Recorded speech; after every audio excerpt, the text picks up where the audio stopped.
ঝিনাইদহে বোরো ধানের বাম্পার ফলন হলেও মাসের শেষে আকস্মিক বৃষ্টিপাতে কৃষকরা ক্ষতিগ্রস্ত হয়েছে। এবছর সার কীটনাশকের সরবরাহ স্বাভাবিক থাকায় ধানের আবাদে লাভের আশায় দিন গুনছিলেন কৃষকরা।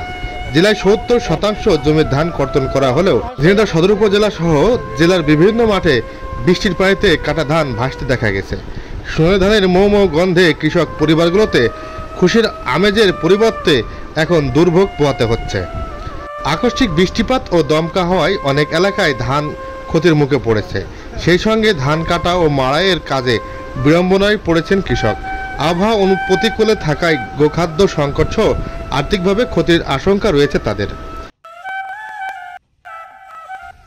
আমরা চাষি লোক, আমরা যে বিপদে পড়েছি এই বিপদ থেকে উদ্ধার করা এক আল্লাহ ছাড়া আর কেউ নেই।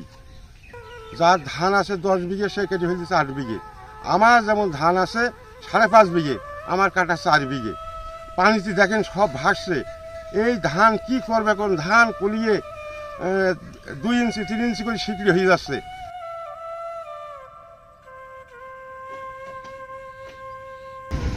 আমাদের যে এবার আল্লাহ যে সুন্দর ধান দিয়েছে, খুব সুন্দর ধান দিয়েছে। এই ধানটা আজকে কাটা 5 দিন অনবরত বৃষ্টি হওয়ার কারণে সব কলিয়ে যাচ্ছে, প্রচুর ক্ষতি হয়ে যাচ্ছে। ধানগুলো বিক্রি হবে না, পচে যাচ্ছে। এই ধানগুলো আমাদের অন্যান্য সময় 1000 টাকায় 1 বিঘে বাড়ি পৌঁছে দিতে, এখন 4000 টাকা নিচ্ছে, তারপরও গাড়ি পাওয়া যাচ্ছে না। সরজমিনে ঝিনাইদহ সদর উপজেলার হলিধানি, কুমড়োবাড়িয়া, নববাথান, রামনগর, ভবানীপুর, মাইধারপুর, কুলফোডাঙ্গা, তেঁতুলতলা, সাগান্না, গোপালপুর এলাকার বিস্তীর্ণ ধানের মাঠে প্রায় 70% ধান কেটে ফেলেছেন কৃষকেরা। কেউ কেউ ধান মাড়াইয়ের কাজও সম্পন্ন করেছেন। কাটছি, কাটার পরে ধান বৃষ্টি এসেছে দিয়ে ধান মনে করেন যে আবার এখন মাথা মেরে আমরা ধান নিয়ে চলে যাচ্ছি বাড়ি। এতে কৃষকের খুব ক্ষতি।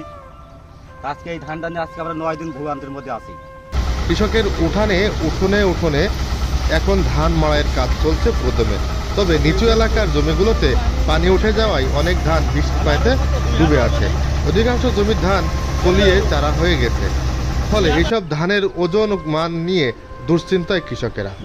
প্রাকৃতিক দুর্যোগের কারণে আমরা এখন আমাদের ধান পানির মধ্যে, কৃষক সবাই এত পরিমাণ ক্ষতিগ্রস্ত হয়েছে যে আমাদের সেই ক্ষতি কাটায় উঠতে আমাদের সম্পূর্ণ লস হচ্ছে।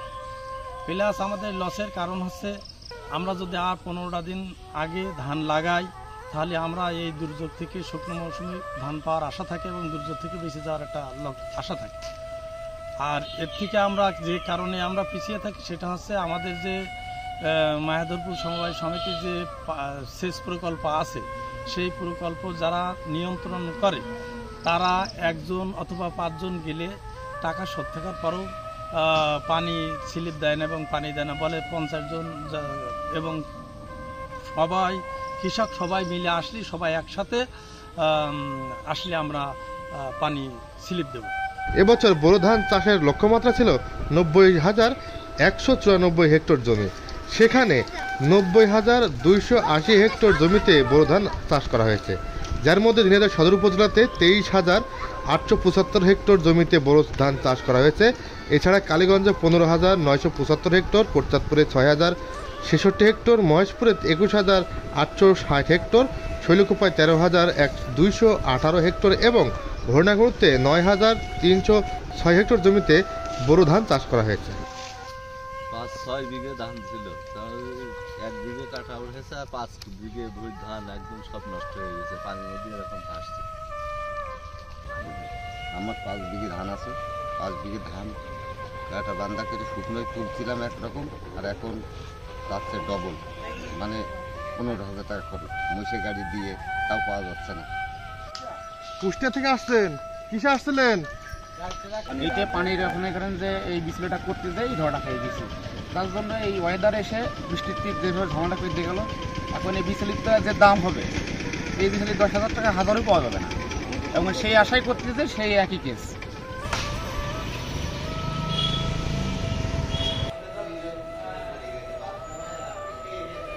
আমরা জানি যে ঝিনাইদহ জেলা দানাদার ফসল উদ্বৃত্ত একটি জেলা। এই জেলাতে প্রতি বছর প্রায় 7,000 মেট্রিক টন ধান আমাদের উদ্বৃত্ত থাকে 4 হেক্টর উপরে। 2024-25 অর্থ বছরে আমাদের এই জেলায় 90,280 হেক্টর জমিতে বোরো ধানের আবাদ হয়েছে। এর মধ্যে প্রায় 75 ভাগ ধান ইতিমধ্যে কর্তন করা হয়ে গেছে।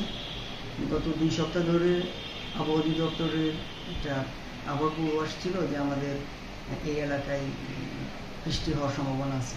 আমরা কৃষকদেরকেও সেভাবে অবহিত করেছি, কিন্তু আমাদের প্রায় 25% ধান এখনও মাঠে রয়ে গেছে। গতকালের বৃষ্টিতে এই ধানগুলো মাঠে থাকার কারণে কিছুটা ক্ষতিগ্রস্ত হয়েছে। আপনারা জানেন যে ঝিনাইদহ জেলার কৃষকরা সাধারণত ধান কাটা পরে মাঠে রেখেই শুকায়, কারণ আমাদের পশুপালনে এই খড়ের একটা ব্যাপক চাহিদা রয়েছে। তো যে কারণে এই আবার কোনো কৃষকের এই ধানগুলো কেটে নিয়ে বাড়িতে নিয়ে গিয়ে শুকানোর কোনো সুযোগ নেই। তো গতকালকে বৃষ্টিতে যে পরিমাণ ধান মূলত কাটার পরে মাঠে ছিল, সেই ধানগুলো কিছুটা ক্ষতিগ্রস্ত হয়েছে। আমি মনে করি পর্যাপ্ত রোদ পেলে এই ক্ষতিটা কিছুটা কৃষকরা